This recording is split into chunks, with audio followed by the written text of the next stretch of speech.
தந்தை, மகன், தூய ஆவியின் பெயராலே ஆமேன்.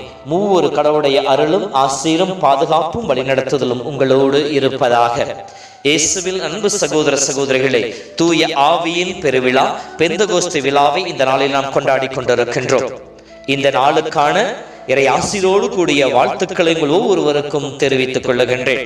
பெந்தகோஸ்து விழா என்பது 50வது நாள். கிறிஸ்தவர்களை பொறுத்தவரை இது இயேசு உயிர் தெழுந்த 50வது நாள். யூதர்கள் இதை தன்னுடைய பாஸ்காவின் கொண்டாடியதன் 50வது நாளாக, நினைவு நாளாக கொண்டாடினார்கள். யூதர்கள் 3 பெருவிழாக்களை கொண்டாடினார்கள். 1 பாஸ்கா விழா, 2 பெந்தகோஸ்தே விழா, 3 கூடார திருவிழா. இதை லேவியர் புத்தகத்திலே 20 இருக்கின்ற அதிகாரங்களிலே நாம் பார்க்கலாம். இந்த பெந்தகோஸ்து விழா என்பது யூதர்கள் எகிப்திலிருந்து புறப்பட்டு செங்கடலை கடந்து பாஸ்கா கொண்டாடி 50வது நாளை நினைவுகூறும் விதத்திலே இந்த விழா கொண்டாடப்பட்டது. வெற்றியின் விழாவாக, அடிமைத்தனத்திலிருந்து விடுதலை கொடுக்கப்பட்ட விழாவாக இந்த விழா கொண்டாடப்பட்டது. மேலும் இந்த விழாவானது யூதர்கள் மத்தியிலே அறுவடையின் விழாவாக, முதற்கனியின் விழாவாகவும் இந்த விழா கொண்டாடப்பட்டதாக விவிலியம் நமக்கு எடுத்துச் சொல்லுகின்றது. விடுதலை பயண நூலிலே 23ஆம் அதிகாரம் 16 வசனத்திலும், எண்ணிக்கை நூலில் 28ஆம் அதிகாரம் 26ஆம் வசனத்திலும் இதை பற்றி நாம் பார்க்கிறோம். மேலும் இந்த பாஸ்கா, இந்த பெந்தகோஸ்தே விழாவானது எப்படி கொண்டாடப்பட்டது என்றால், சீனாய் மலையிலே இறைவன் மக்களோடு உடன்படிக்கை செய்து கொண்டதனுடைய அந்த பெருநாளின் நினைவாகவும் கொண்டாடப்பட்டது. இந்த சீனாய் மலையிலே இஸ்ராயல் மக்களோடு கடவுள் உடன்படிக்கை செய்து கொள்கின்ற பொழுது இஸ்ராயல் மக்களை தன்னுடைய சொந்த இனமாக, தன்னுடைய மக்களாக இறைவன் தேர்ந்தெடுத்துக் கொண்டார் என்கின்ற அந்த உடன்படிக்கையினுடைய வெளியடையாளம். அதே போல இந்த நாளில, இந்த பெந்தகோஸ்தே நாளில தூய ஆவியானவர் சீடர்கள் மீதும் மக்கள் மீதும் இறங்கி வந்து அவர்களை ஆட்கொண்டு இந்த உலகின் மக்களை தன்னுடைய சொந்த இனமாக, தேர்ந்தெடுக்கப்பட்ட அரச குருத்துவ திருக்கூட்டமாக தேர்ந்தெடுத்த விழாவினை திருச்சபை கொண்டாடி கொண்டிருக்கின்றது.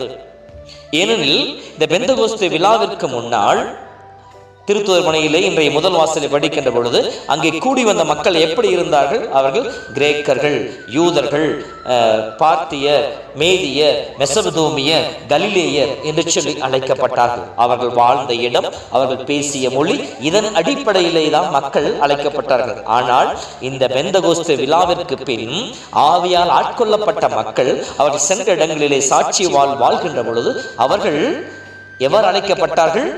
கிறிஸ்தவர்கள் என்று அழைக்கப்பட்டார்கள். ஆக இந்த விழா நமக்கு உருகொடுத்த விழா. கிறிஸ்துவின் மக்களாக, கிறிஸ்தவன் கிறிஸ்தவளாக மாறுகின்ற அந்த அதிகாரத்தை, அந்த உரிமையை கொடுத்த விழா இந்த ஆவியானவருடைய பெந்தகோஸ்தே பெருவிழா. ஆகவே அன்பு சகோதரமே, இந்த நாளிலே நாம் ஒவ்வொருவரும் கடவுளுடைய பிள்ளைகளாய், கடவுளுடைய அன்பிலே உருகொடுக்கப்பட்டவர்களாய் நாம் மாற்றப்பட்டிருக்கின்றோம் என்பதை உணர்வோம். இந்த பெந்தகோஸ்து விழா நமக்கு விடுக்கின்ற அழைப்பு என்று பார்க்கின்ற பொழுது, இயேசுவின் பிறப்பு கடவுள் நம்மோடு என்கின்ற அந்த செய்தியை கொண்டு வந்தது, இம்மானுவேல் என்கின்ற செய்தி. அதே போல இயேசுனுடைய இறப்பும் உயிர்ப்பும் நமக்கு மீட்பு கிடைத்து விட்டது என்கிற நம்பிக்கை கொடுத்தது. இந்த பெந்தகோஸ்து விழா ஆண்டவருடைய பிரசன்னம் நம்மோடு பயணிக்கின்றது, நம்மோடு இருக்கின்றது என்கின்ற நம்பிக்கையை கொடுக்கின்றது. இன்று நமக்கு வருகின்ற கேள்வி இதுதான்: கடவுள் நம்மோடு இருக்க நம்மை தேடி வந்தவர், நம்மை வழிநடத்த தூய ஆவியை வாக்குத்தத்தமாக கொடுத்தவர் நம்மோடு வாழ்ந்து கொண்டிருக்கிறார், பயணித்துக் கொண்டிருக்கிறார். ஆனால் நாம் கடவுளோடு இருக்கின்றோம் என்பது முதல் கேள்வி. இரண்டாவதாக, கடவுளுடைய பிரசன்னம் நம்மிலே நிறைந்திருக்கின்றது என்பதை நாம் விசுவசித்து ஏற்றுக்கொள்கின்றோமா என்பது இரண்டாவது கேள்வி. இந்த 2 கேள்விகளுக்கு பதில் காண முயற்சித்தவனில் நிச்சயமாக இந்த விழா நமக்கு ஆசீர்வாதம் உள்ள விழாவாக இருக்கும். அன்பு சகோதரமே, இந்த விழாவுக்கு முன்னால் இயேசு மீண்டும் மீண்டும் யோவான் புத்தகம் 14, 15, 16 அதிகாரங்களை படிக்கின்ற பொழுது தூய ஆவியின் கொடையை பற்றியும் தூய ஆவியால் வருகின்ற ஆசீர்வாதங்கள் பற்றியும் திரும்ப திரும்ப எடுத்து சொல்லுவார். இந்த ஆவியானவர் நம்மிலே வருகின்ற பொழுது நமக்கு கிடைக்கின்ற ஆசீர்வாதம் என்ன என்பதை இன்றைய முதல் வாசகம், இன்றைய இரண்டாம் வாசகம் மற்றும் நற்செய்தியிலும் நமக்கு சொல்லப்பட்டிருக்கின்ற கற்றுக் கொடுப்பவராக, விடுதலை கொடுப்பவராக மற்றும் நம்மை எல்லா விதமான அடிமைத்தனத்திலிருந்து நம்மை காப்பவராக, நம்மை உயிரோட்டம் உள்ளவராக வாழச் செய்பவராக இருக்கின்றார் என்று சொல்லப்படுகின்றது. ஆக தூய ஆவியானவர் நம்மிலே வருகின்ற பொழுது நமக்கு கிடைக்கின்ற கொடைகள் என்ன என்று பார்க்கின்ற பொழுது 1 கொரிந்தியர் புத்தகத்திலே 3ஆம் அதிகாரம் 17 படிக்கின்ற பொழுது பவுல் சொல்லுகின்றார், தூய ஆவியானவர் உங்களிலே வருகின்ற பொழுது முதல் குறை, நீங்கள் விடுதலை பெற்ற மக்களாய் மாற்றப்படுகின்றீர்கள். இதிலிருந்து விடுதலை இன்றைய 2ஆம் வாசகத்தில் ரோமர் புத்தகத்தில் 8ஆம் அதிகாரத்தை படிக்கின்ற பொழுது பவுல் அழகாக சொல்லுகின்றார், தூய ஆவியானவர் உங்களில் வருகின்ற பொழுது அவருடைய துணையினாலே தீய செயல்களை சாகடித்து வென்ற மக்களாயிருக்கின்றீர்கள், இச்சைக்குரிய காரியங்களை வென்றெடுத்த மக்களாயிருக்கின்றீர்கள் என்று சொல்லுவார். அப்படி என்றால் தூய ஆவிய நம்மிலே வருகின்ற பொழுது ஊனியல்பின் இச்சைக்குரிய காரியங்கள் அனைத்தையும் வென்றெடுக்கின்ற அருளையும் பலனையும் பெறுகின்றோம். ஊனியல் இச்சைகளாக சொல்லப்படுவது கலாத்தியர் புத்தகம் 5:19 ஊனியலின் செயல்பாடுகள் யாவர்க்கும் தெளிவாய் தெரியும். அவை பரத்தமை, கெட்ட நடத்தை, காமவெறி, சிலை வழிபாடு, பில்லிசூனியம், பகைமை, சண்டை சச்சரவு, பொறாமை, சீற்றம், கட்சி மனப்பான்மை, பிரிவினை, பிளவு, அழுக்காறு, குடிவெறி, களியாட்டம் என்று சொல்லி பவுலுடைய பட்டியலிடுகின்றார். ஆக தூய ஆவி நம்மிலே வருகின்ற பொழுது இந்த ஊனியல்பின் செயல்பாடுகளை வென்றெடுக்கின்ற, இதில் அடிமைத்தனத்திலிருந்து விடுதலை பெறுகின்ற ஆற்றலையும் அருளையும் தூய ஆவியானவர் நமக்கு கொடுக்கின்றார். 2வது கொடை, தூய ஆவி நம்மிலே வருகின்ற பொழுது 1 கொரிந்தியர் புத்தகம் 3ஆம் அதிகாரத்தில் 16ஆம் வசனத்தை படிக்கின்ற பொழுது நாம் படிக்கின்றோம் அல்லவா, நாம் ஒவ்வொருவரும் கடவுளுடைய ஆலயமாக மாற்றப்படுகின்றோம். 3:16 நீங்கள் கடவுளுடைய கோவில் என்றும் கடவுளுடைய ஆவியார் உங்களில் குடியிருக்கிற என்றும் உங்களுக்கு தெரியாதா என்று சொல்லுவார். அதே போல 6:19 படிக்கின்ற பொழுது பவுல் சொல்லுகின்ற பொழுது, உங்கள் உடல் நீங்கள் கடவுளமிருந்து பெற்றுக்கொண்ட தூய ஆவியின் கோவில் என்று தெரியாதா, நீங்கள் கடவுளுக்கு உரியவர்களாக மாற்றப்படுகின்றீர்கள். ஆக 2வது நம்முடைய உள்ளத்தை, நம்முடைய ஆன்மாவை இறைவன் தங்கி வசிக்கின்ற பேழையாக தூய ஆவியானவர் மாற்றுகின்றார். 3வதாக கலாத்தியர் புத்தகம் 5:5 படிப்பதை போல நம் ஒவ்வொருவரையும் கடவுளுக்கு ஏற்புடையவராக தூய ஆவியானவர் மாற்றுகின்றார். 5:5 தூய ஆவியின் துணையினாலே நம்பிக்கையின் வழியாக இறைவனுக்கு ஏற்புடையவர்கள் ஆக்கப்படுகின்றீர்கள். இறைவனுக்கு ஏற்புடைய மக்களாய், இறைவன் விரும்புகின்ற மக்களாய் நாம் ஒவ்வொருவரும் மாற்றப்படுகின்ற பொழுது இறை சித்தம் நம்மிலே முழுமையாய் வெளிப்பட ஆரம்பிக்கும். இறைவனுடைய அன்பு கருவிகளாய், அவருடைய சாட்சிகளாய் நாம் மாற ஆரம்பிப்போம். இதைத்தான் திருத்துதர் 1ஆம் அதிகார 7ஆம் வசனத்தை படிக்கின்ற பொழுது, தூய ஆவி உங்களில் வருகின்ற பொழுது நீங்கள் எல்லா இடங்களிலும் என் சாட்சிகளாய் மாறுவீர்கள். ஆண்டவருக்கு ஏற்புடைய மக்களாய், ஆண்டவருடைய திட்டத்தை நிறைவேற்றுகின்ற மக்களாய், ஆண்டவருடைய விருப்பத்தை செயல்படுத்துகின்ற மக்களாய் நாம் மாற்றப்படுவோம். தூய ஆவி நம்மிலே வருகின்ற பொழுது நமக்கு ஜெபிக்க கற்றுக் கொடுக்கின்றார். ரோமர் புத்தகம் 8:26 படிக்கின்ற பொழுது தூய ஆவியின் துணையோடு ஜெபியுங்கள் என்று சொல்லப்படுகின்றது. அதேதான் எபேசியர் புத்தகம் 6:18 சொல்லப்பட்டிருக்கின்றது. நீ ஜெபிக்க வருகின்ற பொழுது தூய ஆவியின் துணையோடு ஜெபி. ஏனெனில் உணர்ச்சி வசப்பட்டு ஜெபிக்கின்ற ஜெபங்கள் அனைத்தும் ஜெபமாக மாறிவிடாது.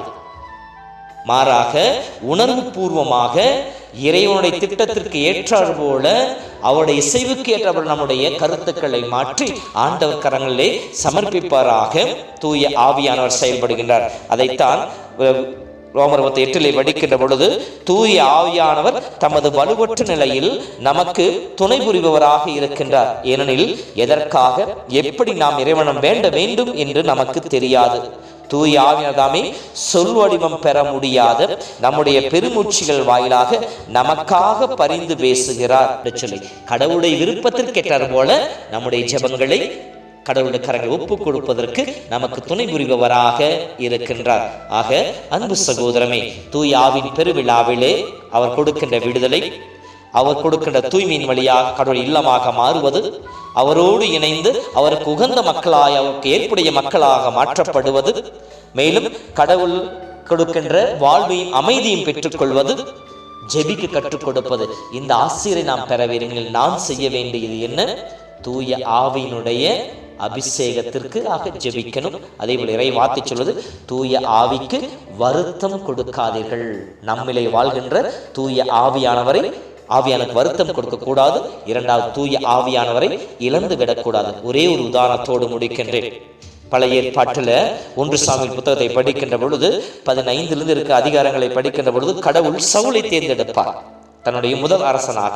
அவனை அபிஷேகம் செய்வார். அப்படி அபிஷேகம் செய்கின்ற பொழுது 1 சாமுவேல் புத்தகம் 10ஆம் அதிகாரத்தில் 6ஆம் வசனத்தை படிக்கின்ற பொழுது இவ்வாறு சொல்லப்பட்டிருக்கின்றது, தூய கடவுள் ஆவி அவன் மேல் இறங்கி அவனும் புது மனிதனாக மாற்றப்பட்டான் என்று சொல்லப்படுகின்றது. ஆவி அவனை புது மனிதனாக மாற்றியது. ஆவி அவனுக்கு வெற்றியும் வாழ்வை கொடுத்து கொண்டது. ஆனால் நாள்பட அவன் கடவுளுக்கு கீழ்ப்படிய மறுக்கின்ற பொழுது, அவருடைய படை வீரர்களுக்கு பயந்து இறை திட்டத்திற்கு எதிராக செயல்படுகின்ற பொழுது கடவுளுடைய ஆவி அவனை விட்டு நீங்கியது என்று சொல்லப்படுகின்றது. அப்பொழுது அவன் அலைக்கழிக்கப்பட்டான். இவன் அலைக்கழிக்கப்படுகின்ற பொழுது அந்த அலைக்கழிப்பை நீக்குவதற்காக தாவீது யாழ் மீட்டுகின்ற தாவீது சவுலம் அழைத்து வரப்படுகின்றான். இவன் யாழ் மீட்டுகின்ற பொழுது அவனை ஆட்கொண்ட அந்த தீய ஆவி வெளியேறும், அவனும் அமைதி அடைவான். ஆக இந்த காட்சியானது தாவீதினுடைய மனதிலே மிக தெளிவாக பதிந்து விட்டது. தூய ஆவி என்னிலே இல்லாத பொழுது, அசுத்த ஆவி என்னை ஆட்கொள்ளுகின்ற பொழுது நான் அலைக்கழிக்கப்படுவேன், நான் சிதைக்கப்படுவேன் என்பதை தாவீது அனுபவபூர்வமாக உணர்ந்திருந்தார். அவனுடைய தாவீதினுடைய எதிர்கால வாழ்விலை வருகின்ற பொழுது அவன் பெத்சபேவோடு விபச்சாரத்தில் விழுந்து பாவம் செய்து விடுகின்றான். அப்பொழுது இறைவாக்கியன் நாத்தான் வந்து அவருக்கு சொல்லுகின்ற பொழுது மனம் வருந்துகின்றான். அவன் மனம் வருந்தியுடன் பாடிய ஒரு அற்புதமான பாடல் தான் திருப்பாடல் 51.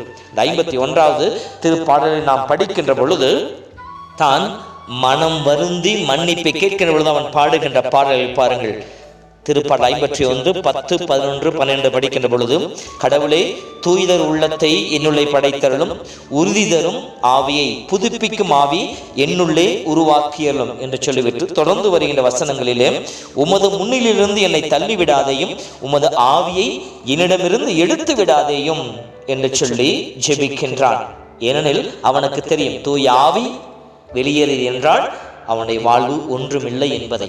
ஆகவே இந்த நாளிலே நம்முடைய ஜெபமும் இதுவாகவே அமையட்டும். ஆண்டவரே, உறுதிதரும் புதுப்பிக்கும் ஆவியை என்னுள்ளே உருவாக்கியருளும், உமது ஆவியை என்னிடமிருந்து எடுத்து விடாதையும் உம்முடைய திருமுன்னிலிருந்து என்னை தள்ளி விடாதேயும் என்று சொல்லி ஜெபிப்போம். அப்படி ஜெபிக்கின்ற பொழுது லூக்கா புத்தகம் 11:13 படிப்பதை போல நீங்கள் தந்தையை கேட்கின்ற பொழுது அவர் தூய ஆவி உங்களுக்கு நிறைவாக கொடுப்பார் என்ற வார்த்தை கேட்டார் போல கடவுள் நம் ஒவ்வொருவரையும் தூய ஆவியால் நிறைப்பாராக.